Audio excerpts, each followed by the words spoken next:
15 reasons why the royal family is a waste of money.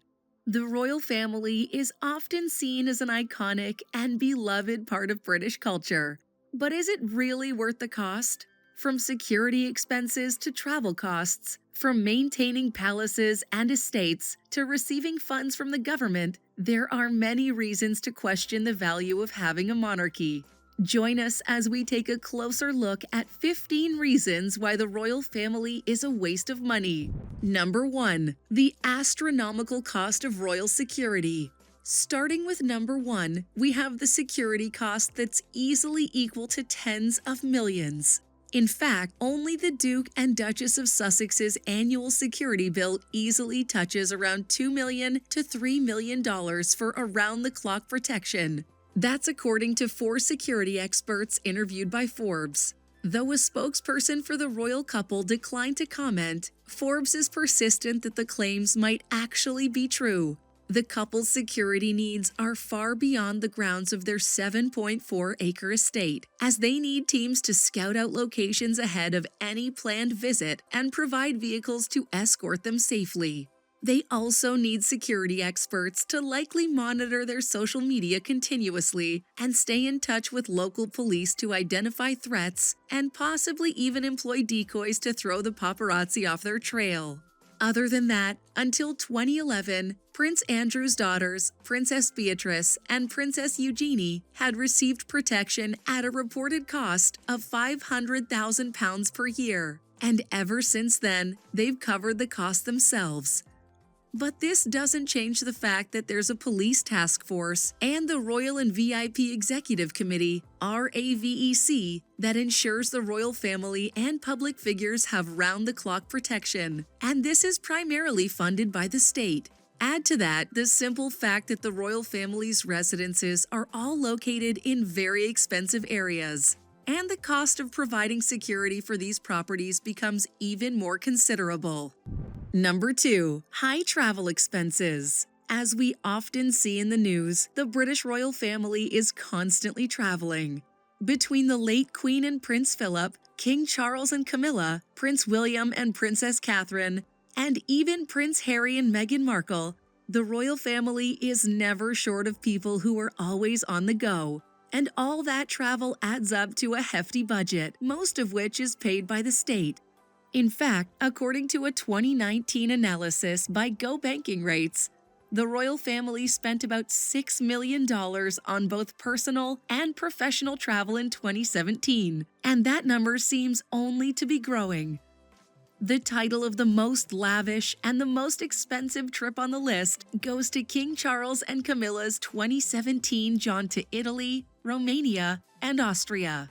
During the 9-day tour, the couple took several very expensive charter flights between Bucharest, Pisa, Naples, Rome, and Vienna. All that came to a total cost of $203,609. Coming in second on the list was Prince William and Princess Catherine's official foreign and Commonwealth visit to India and Bhutan, which cost an estimated $129,187.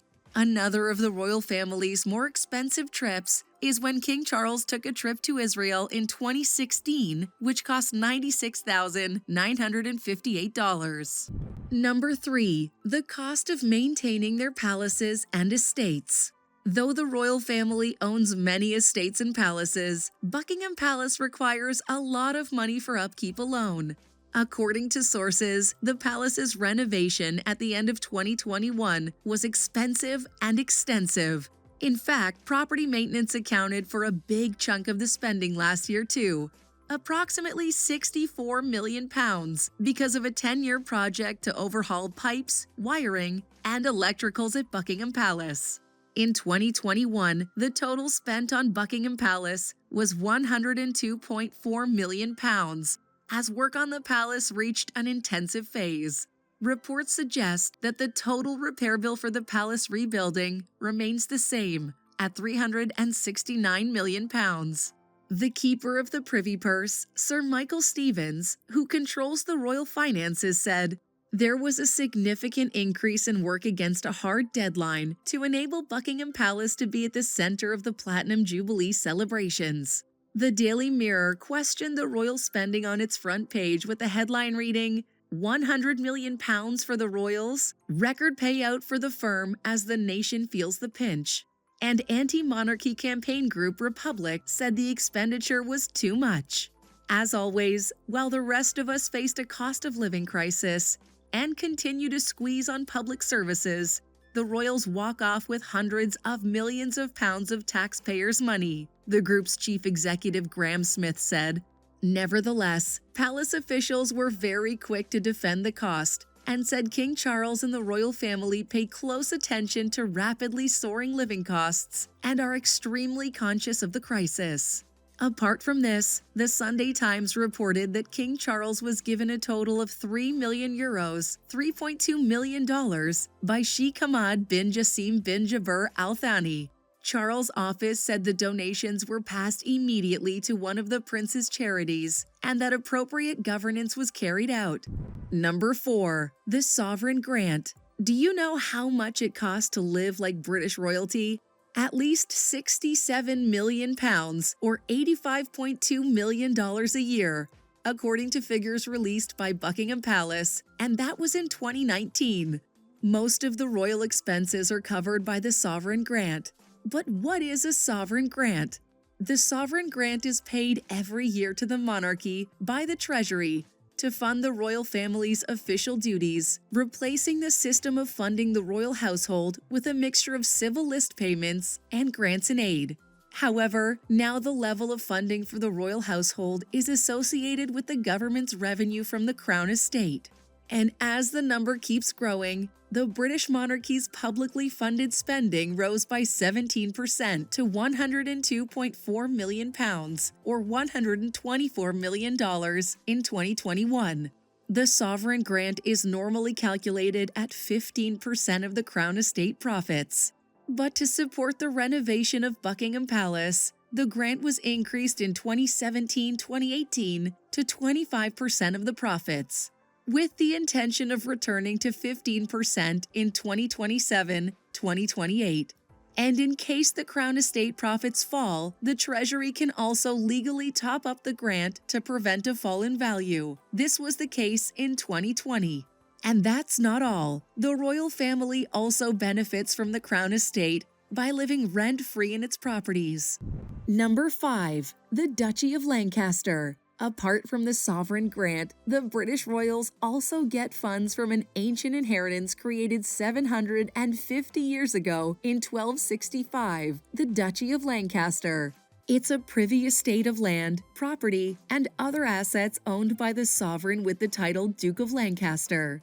The Duchy estate comprises 18,454 hectares of land across England and Wales, comprised of commercial, agricultural, and residential property, the majority of which are in Lancashire, Yorkshire, Cheshire, Staffordshire, and Lancashire. 3,900 hectares of land form part of the Duchy estate, including the Wyreside and Mearskog estates in Wyre. In Lancashire, the largest estate is of the White Well within the Forest of Bowland, and it surely is an incredible, beautiful natural wonder. When King Charles III took the throne after his mother Queen Elizabeth passed away, he passed the Duchy of Cornwall to his son. Prince William inherited the title of Duke of Cornwall, and with it, the Duchy of Cornwall, a 128,000-acre estate established in 1337, which still provides income to the oldest son of the British monarch. It's estimated to be worth over $1 billion and provides a yearly income that came to $24 million in 2021. Number 6. Funding from the government. The royals also get a lot of money from the government, other than the federal government providing funding for a variety of programs and services. This includes grants, underloans, tax relief, and other incentives for businesses, individuals, and organizations. The funds are allocated to a variety of efforts, such as healthcare, transportation, education, research, and infrastructure.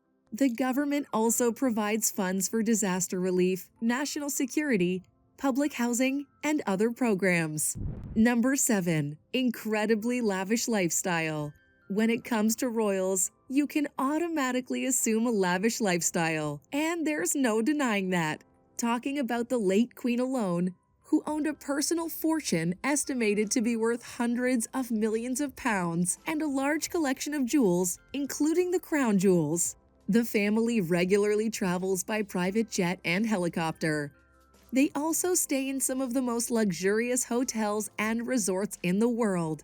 They also spend a large amount of money hosting events such as state dinners, banquets, and concerts at Buckingham Palace and other royal residences. Apart from that, they have access to their own private chefs who prepare meals for them and their guests.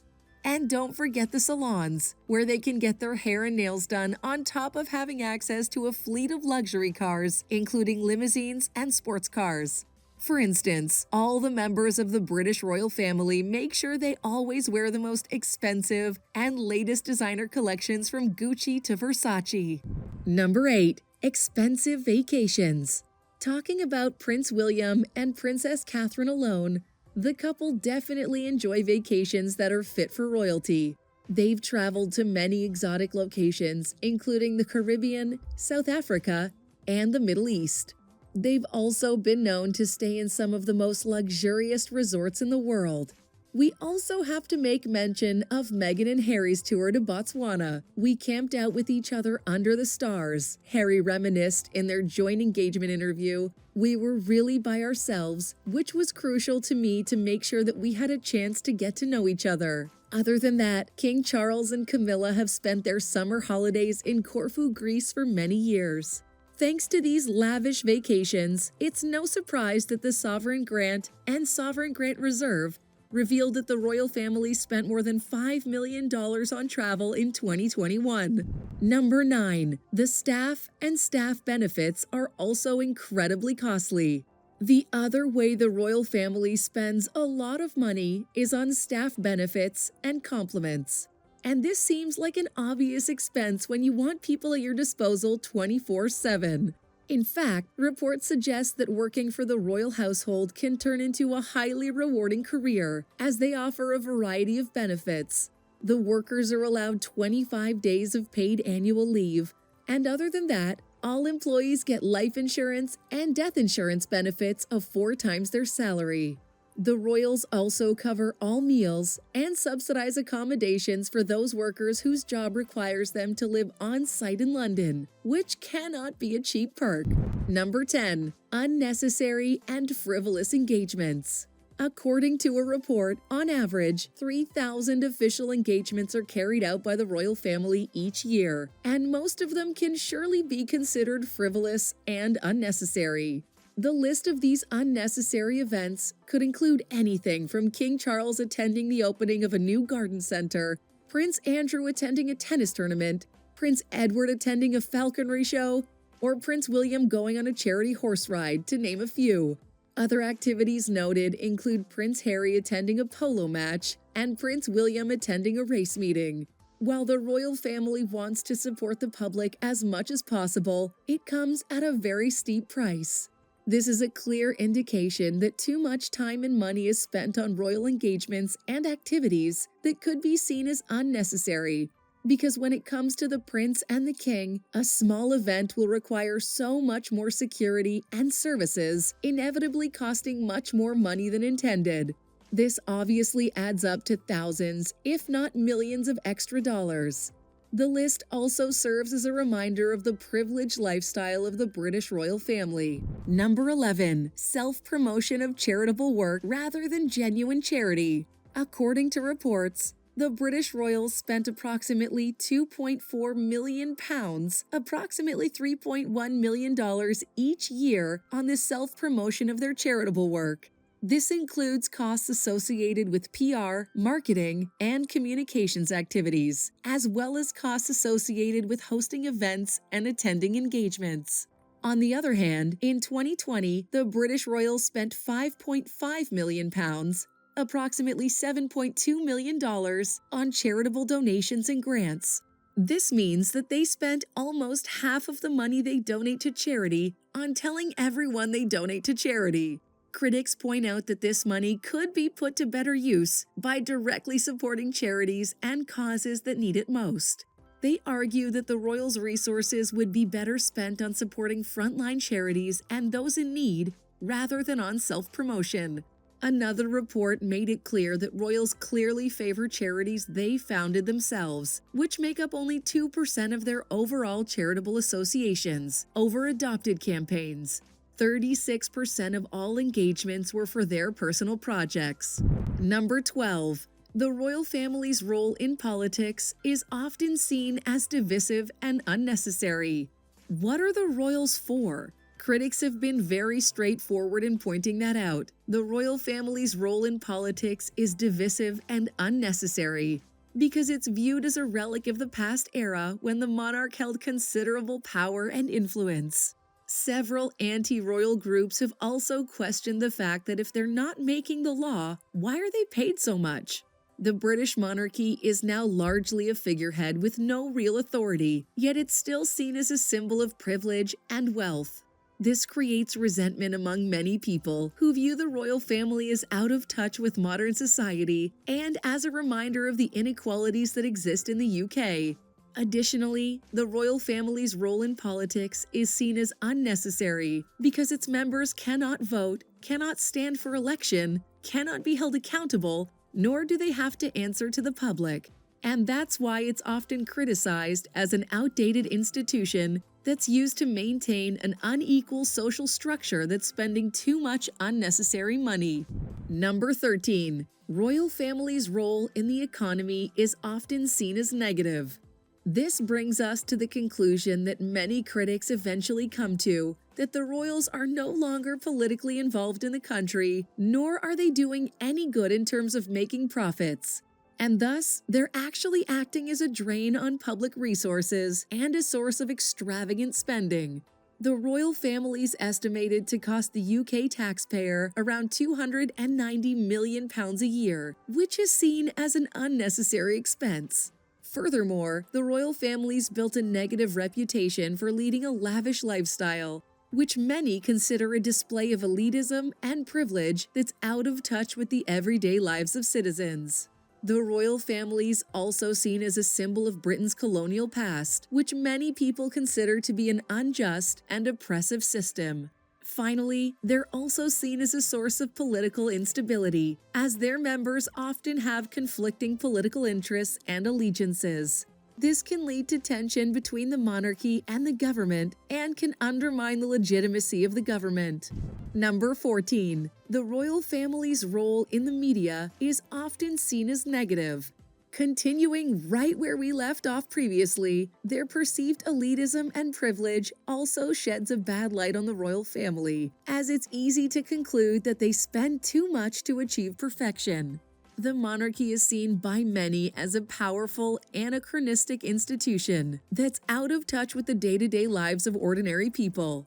Furthermore, the media often portrays the royal family as living a life of luxury and excess, which can come across as alienating and out of touch with the struggles of everyday citizens.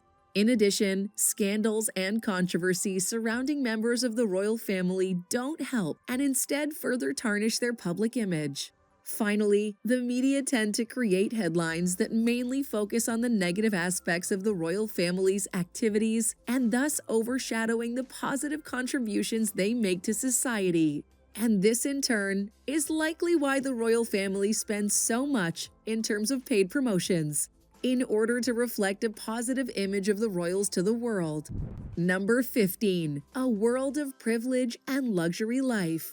Seeing the royals always in the limelight keeps reminding us of the fact that many of the world's wealthiest and most privileged individuals, including those of the 1%, are living a life of luxury and privilege that's separated from the reality of everyday life for the majority of the world's population. In other words, their lifestyles are seen as being so different from the everyday lives of regular people that it's difficult to imagine how they can relate to the struggles and challenges faced by the majority of the world's population. And that is why the critics argue that the British government is spending too much on actually creating this inequality of privilege and luxury that reinforces existing divisions and entrenches the power of the privileged few while distracting from the more pressing problems faced by the majority of the world.